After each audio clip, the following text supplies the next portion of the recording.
এখানে 14টা কাঠি আছে। এই কাঠি দিয়ে 6 0 60 বা 6 0 দুটো অক্ষর মানে মাত্র দুটো কাঠি সরাবো। দেখতে পাচ্ছেন, দেখুন ভালো করে, কেমন ভালো করে ধরাও।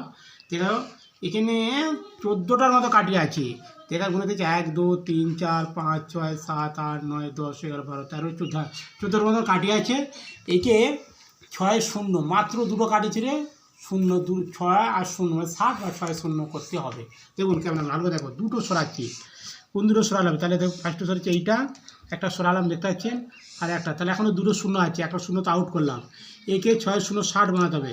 আপনি খেয়াল করুন দাদা ভাই, খেয়াল করুন, ঠিক আছে? তা লাগাচ্ছি, হ্যাঁ দেখুন দাদা, একটা দেখুন বসাচ্ছে, দেখুন দাদা ভাই খেয়াল করুন, বা এইটা দিচ্ছি দেখুন দাদা, কেন ভালো করে দেখো, দেখো ভালো করে দেখো, বসালাম, আর একটা এখানে বসালাম, তাহলে এটা কী হলো? 6 হয়ে গেল, আর এটা কী হলো? 0 হয়ে গেল। আমাদের ভিডিও যদি ভালো লাগে লাইক শেয়ার করো, তরুণ কুমার পেজ ফলো, ইউটিউবে কুমার তরুণ ফলো করলেই পাবেন।